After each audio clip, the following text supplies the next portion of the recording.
નમસ્કાર વિદ્યાર્થી મિત્રો, આજનો આપણો ટોપિક છે બે ક્રમિક સંખ્યાનો ગુણાકાર શોર્ટકટમાં કઈ રીતના થાય। સૌથી પહેલાં તો ક્રમિક સંખ્યા એટલે શું, તો કે એક સંખ્યા એને તરત પછીની સંખ્યા, એ બંને સંખ્યા એકબીજાની ક્રમિક સંખ્યા કહેવાય। ઉદાહરણ તરીકે આપણે એક લઈએ તો 11 અને 12, આ બંને સંખ્યા જે છે એ કેવી સંખ્યા છે, તો કે ક્રમિક સંખ્યા છે। આનો આપણે શું કરવાનો છે, ગુણાકાર કરવાનો છે। તો બે ક્રમિક સંખ્યાનો ગુણાકાર કરતી વખતે જે નાની સંખ્યા છે એનો સૌથી પહેલાં શું કરવાનો, વર્ગ કરવાનો। તો 11નો વર્ગ કેટલો થાય, 121। એમાં એ જ સંખ્યા પાછી ઉમેરી દેવાની, એટલે આ કેટલા થઈ જશે, 132। મતલબ કે આપણે 11 અને 12નો ગુણાકાર કરીશું તો આપણને જવાબ કેટલો મળશે, 132 મળશે। આવી રીતના આપણે બીજું ઉદાહરણ લઈએ તો ભાઈ બીજું ઉદાહરણ આપણે લઈએ 14 ગુણ્યા 15।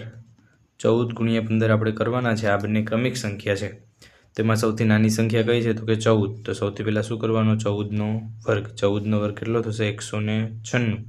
આ 196માં પાછી નાની સંખ્યા કઈ છે, 14, એ જ ઉમેરી દેવાની, એટલે અહીંયા આપણે સરવાળો કરીશું તો કેટલા થશે, 210। તો આ બે ક્રમિક સંખ્યાનો ગુણાકાર છે 210।